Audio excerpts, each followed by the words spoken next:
Hey everybody, Smart Silver Stacker here. We need to talk about a sign of the massive inflation which is to come. Now, I probably was going to make this part of a broader video, just cover this among other stories, but I thought there was enough here to really delve in and talk about how significant this surge pricing that Wendy's is planning on implementing. Make it all its own video. There's enough to talk about here. So what's going on? Wendy's is planning to implement this surge pricing model where the cost of menu items will fluctuate throughout the day based on demand. According to this report here from the New York Post, meaning a Dave's Burger will cost more during lunch and dinner rushes. So busy times, food is going to cost more. And this is such an ominous sign to me. This means we're going to be seeing this model implemented in many ways, I think, not just at Wendy's, not just in fast food. I mean, it's very possible that you could see this implemented for all prices across the board in the future, depending on how bad inflation gets. Now, let's go through this report here. They're planning on investing $20 million on high-tech menu boards that will be able to update prices in real time without incurring additional overhead costs. So basically, what we're going to see here is we're going to see prices set by an algorithm. That's what you can anticipate. And now, first of all, I want to point out that they're investing $20 million in this. This is obviously a side effect of inflation and soaring costs for businesses like Wendy's. They're seeing their labor costs move up, their rent, their energy, their raw inputs. Everything is getting more expensive. And, businesses try not to raise prices, especially businesses like fast food, low-cost items. They make their money on volume. It's actually a real problem for them to raise prices. But now the inflationary pressures are getting so great, they're having to implement this model.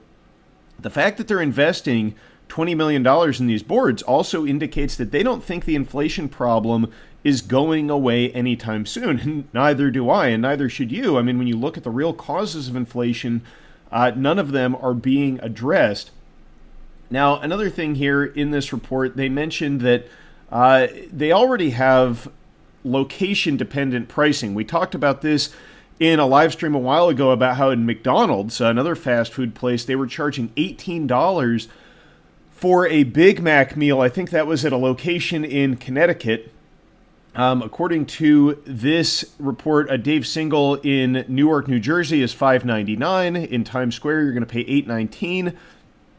And again, this is a fairly new development as a result of rising costs. Businesses trying to deal with this. I think that a lot of this inflation, as bad as it has become for consumers, it is going to get worse. Businesses have been trying not to pass along the prices, but now as the inflation problem begins to creep back up, we saw that hotter than expected inflation number for January. We probably have more of those to come.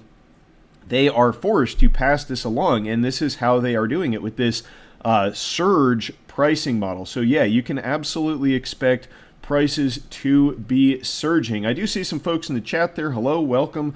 Thanks for tuning in. Make sure you smash that like button. It helps get this information out there. The chat's a little bit light at the moment. Not sure how many people are watching. I don't have the number in front of me, but do me a favor, smash that like button. Help get this into the algorithm. I really appreciate it. Okay, and then we have a restaurant manager here, Mark Kalinowski, who says there are people who view dynamic pricing as a ripoff. It won't fly. Guests will be very upset. You can't surprise a guest with your meal will cost another 50 cents or $1 today. Or how about if it's in real time, you could literally be in line and the person in front of you might pay one price and then you pay a higher price. I mean, how are you going to feel when that happens? But this anti-business sentiment is misplaced anger. This is like the Super Bowl ad that the president was running where he's talking about shrinkflation and blaming it on greedy businesses. Look, I'm sure Wendy's would love to be able to simply set a price and keep it there. That was an easy thing to do when we had sound money. Back, you look at the menus from a McDonald's from the 50s or the 60s, and what is it? A cheeseburger's like a nickel. And, when the coins are made of silver, if you pay a dime for a whole meal, that's a silver dime. You don't need to change the prices constantly. But this is a symptom of the fiat dollar in its final stages here as we watch it devaluing in a major way. And who you should really be angry at, it's the folks who are running up the massive U.S. national debt, the Federal Reserve, who's monetizing debt. No, before I forget, we do have a sponsor for today's video, SD Bullion. If you want to get some sound money before they devalue the currency completely, check out SD Bullion. They've got some great sales right now. Premiums have really come down. You can get Buffalo rounds for as low as 79 cents over spot, $1.99 over spot for silver half dollar, so definitely worth checking out. But, this is the real cause of inflation right here. The Federal Reserve balance sheet. Now, you can see what a great job they've done since the height of inflation in 2022, bringing down their balance sheet from just under $9 trillion to where it's at today, $7.5 trillion. And, when you take this zoomed in view, you can think, well, they've really got this inflation thing under control. But, of course, if we zoom this out, you can see how little they've really done to address the massive amount of debt monetization that has taken place in the form of quantitative easing since the great financial crisis. Even since 2019, we're nowhere near these levels, pre-pandemic levels of debt monetization. So don't expect inflation to drop anytime soon. Don't expect inflation to drop anytime soon when you got a $34.3 trillion national debt that ultimately, probably the whole thing is going to have to be monetized because they're racking it up at an just a simply astounding rate. Now, back to this story here. Wendy's is already the most expensive fast food chain in the U.S. after menu costs rose 35% due to inflation between 2022 and 2023. Now, think about that. None of those price hikes have been rolled back. In fact, they're getting a lot worse, right? They're going to implement this surge pricing model. So even after seeing menu costs rise 35%, in as little as 2 years, from 2022 to now, they've probably even risen a little bit more, and they're about to raise a lot higher. They're having to implement this surge pricing. So, when you see the CPI numbers and it says, oh, yeah, we have, 2.8% year over year inflation, 2.9%, whatever the current rate is. I'm not sure. I don't recall exactly the number, but the point is, it doesn't reflect a 35% increase in prices, and yet that is what you actually have when you look at businesses like Wendy's.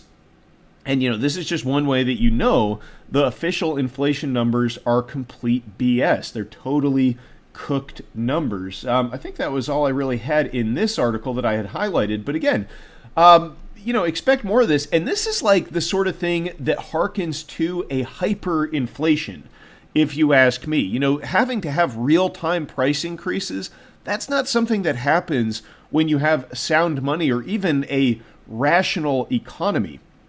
This is the sort of thing that we've seen in Brazil, in Zimbabwe, in Venezuela, places where the currency has been massively devalued. Like they've got to be sitting there updating prices by the hour. This is not the sort of thing that you expect to see when inflation is coming back down. If inflation was coming back down, even if it was just normalizing and not unwinding all of the 35% price increases we've seen at Wendy's, they wouldn't be investing millions of dollars in these smart boards. And this is just, they're dipping their toe in the water. If this works out, and it probably will, because, when you have a devaluing currency, you have to try to implement these measures to protect your bottom line and to compensate for the surge in costs that these businesses are experiencing. Well, look, you're going to see a lot more of this across the board, so just get used to it, and, get some hard assets. Prepare for the devaluation of the currency, because clearly Wendy's doesn't believe that inflation is going to be brought under control, no matter, what the Fed does with interest rates moving forward. If the Fed kicks the can down the road and they say, oh, inflation's ticking up a little bit, we'll wait till June or we'll wait till August. There is no amount of can kicking that is going to be able to get ahead of this inflation. Only way the Fed could really do it is if they crank up rates, the way that Paul Volcker did back in 1979, 1980. But what did he do? He cranked rates up to almost 19%. Right now we're at 5%, and inflation is ticking back up. But what do you think would happen to the economy What do you think would happen to these markets if the Fed really got aggressive with rate hikes? I mean, you already see trepidation when they start talking about delaying rate cuts. Imagine if they really started talking about hiking. We've already priced into these markets, which are, at record highs because of the anticipation of more inflation and more easy money. Markets are seeing more inflation coming. Wendy's is seeing more inflation coming, and so should you. The cost of goods, the inflation that we've experienced is probably just going to be, small potatoes compared to what is coming. So just prepare yourself for this and don't ignore these warning signs. That's pretty much it for today. This is an ominous sign, folks. The fact that we are seeing fast food restaurants implementing real-time price increases should give you some real cause for concern when it comes to the purchasing power of the U.S. dollar. Anyway, leave me a comment down below to let me know what you think, and I will catch you next time. Stay safe and happy stacking, everybody.